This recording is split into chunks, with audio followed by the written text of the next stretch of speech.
Hello மக்களே, அரண்மனை 4ல் பார்த்தீங்கன்னா பாக்குன்ட்டு அழைக்கப்படுற ஒரு பேய் ஒன்று இருக்கும். அந்த பேய் பார்த்தீங்கன்னா உண்மையாகவே அசாமில் இருக்கிறதா நிறைய பேர் பார்த்தீங்கன்னா சொல்லியிருப்பாங்க. கேட்கவே இன்ட்ரெஸ்டிங்காக இருக்குல்ல.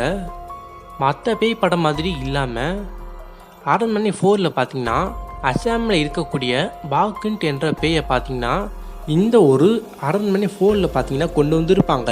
நம்ம பாக்குன் என்ற பேயை பற்றி பார்க்கறதுக்கு முன்னாடி உங்களுக்கு அரண்மனை 4 பிடிக்கும்னா நம்ம சேனலில் சப்ஸ்கிரைப் பண்ணிட்டு கமெண்ட் பாக்ஸில் எஸ்ன்ட்டு டைப் பண்ணிக்கோங்க. சரி வாங்க வீடியோக்குள்ள போகலாம். சுந்தர்சி பார்த்தீங்கன்னா அரண்மனை 4 பற்றி சின்னதாக ப்ரெஸ் மீட்டில் ஒன்று சொல்லியிருப்பாங்க. பாக்னா என்னது, அது எங்கே இருக்குது, என்னென்ன வேலைகளும் செய்யும், இது எல்லாத்தையும் பார்த்தீங்கன்னா சுந்தர்சி சொல்லியிருப்பாங்க. பாக் அப்படின்ட்டு ஒரு விஷயம். இன்னும் அந்த பாக்கை பற்றி பயப்படுற மாதிரி நிறைய கதைகள்லாம் உலாவுது. அந்த பாக் நீர்நிலையில் இருக்கும், யாராச்சும் போனாங்களோ அவங்கள அடிச்சுட்டு அவங்க உருவத்தை எடுத்துகிட்டு அவங்க வீட்டுக்கு போய் அங்கே இருக்கிறவங்களாம் கூட்டு வந்து அவங்கள அடிச்சிடுங்கிற மாதிரி நிறைய அதை சுற்றி கதைகள்லாம் உலாவுச்சு. அந்த பாக்கை அடிமைப்படுத்திட்டா அதுகிட்ட நினச்சதெல்லாம் சாதிக்கலாம், அதை அடிமைப்படுத்த போய் அதனால் செத்தவங்க பல பேர் இருக்காங்கலாம் நிறைய கதைகள். அரண்மனை 1, 2, 3 பார்த்தீங்கன்னா யாரோ ஒருத்தவங்க செத்து போயிருப்பாங்க. அவங்க பேயை வந்து பழி வாங்குற மாதிரி தான் காமிச்சிருப்பாங்க. ஆனால் அரண்மனை 4ல் பார்த்தீங்கன்னா அந்த மாதிரி எந்த ஒரு சீனும் கிடையாது. இன்னொரு முக்கியமான விஷயம், அரண்மனை 4ல் பார்த்தீங்கன்னா ஃப்ளாஷ்பேக்கே கிடையாது. முழுக்க முழுக்க பார்த்தீங்கன்னா பாக்குன்ட்டு அழைக்கப்படுற பேயை பற்றி தான் சொல்லியிருப்பாங்க.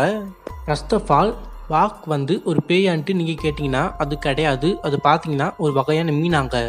பாக் என்ற உயிரினம் பார்த்தீங்கன்னா நீர்நிலையில் மட்டும்தான் வாழும். மீனவர்கள் கடலில் மீன் பிடிக்கும் போகும்போது பாக் உயிரினம் தான் மீனவர்கள் எல்லாத்தையும் பயன்படுத்தும்ட்டு சொல்லியிருக்காங்க. இந்த பாக் மனிதர்களை கொடுமைப்படுத்துமே தவிர எந்த ஒரு மனிதனையும் அடுத்து சாப்பிடாதான். ஆனால் நீர்நிலையில் இருக்கிற மீன்களை தான் அடுத்து சாப்பிட்டு உயிர் வாழுதுன்ட்டு நிறைய பேர் பார்த்தீங்கன்னா பேசியிருக்காங்க. சப்போஸ் பாக் வந்து எந்த மனிதனையாச்சும் சாப்பிட்டுச்சுன்னா பாக் பார்த்தீங்கன்னா அந்த மனிதன் உருவத்துக்கே மாறிடுமா. அப்படி உருவத்துக்கு மாறினது மட்டும் இல்லாமல் அவங்க ஃபேமிலிஸுக்குள்ள போய் கொஞ்ச நாள் வாழ்ந்துட்டு அந்த ஃபேமிலியே அடித்து சாப்பிட்டு உயிர் வாழக்கூடிய ஒரு மோசமான விலங்குன்ட்டு சொல்லியிருக்காங்க. அடுத்ததாக ராஜுகோவா அப்படின்றவங்க பார்த்தீங்கன்னா ஆவிகளெல்லாம் ரிசர்ச் பண்ணுறவங்க.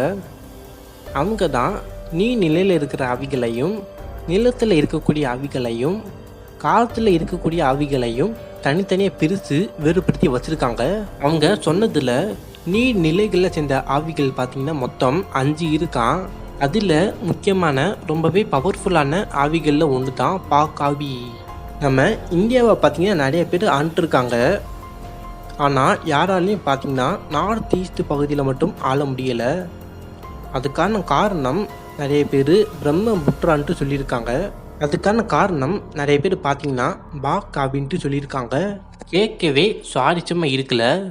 இப்போ கூட நீங்கள் அசாமில் போய் பாக் ஆவின்ட்டு சொன்னீங்கன்னா தெரியாத ஆளே இருக்க மாட்டாங்க. இப்போ வரைக்கும் திகில் நிறைந்த ஒரு பேய் உலகமாக தான் அசாம் பார்க்கப்படுது. அசாமில் இருக்கக்கூடிய செடிகள், மரங்கள், நீர்நிலைகள், காற்றுகள், இந்த மாதிரி இடத்துல கூட அமானுஷ்யமான சக்திகள் நடந்து இருக்குன்ட்டு சொல்லப்படுது.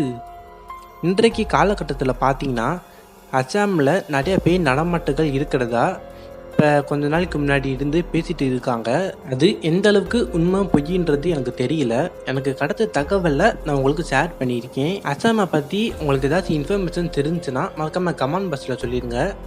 அடுத்த ஒரு சுவாரஸ்யமான வீடியோவில் சந்திக்கலாம். பாய்.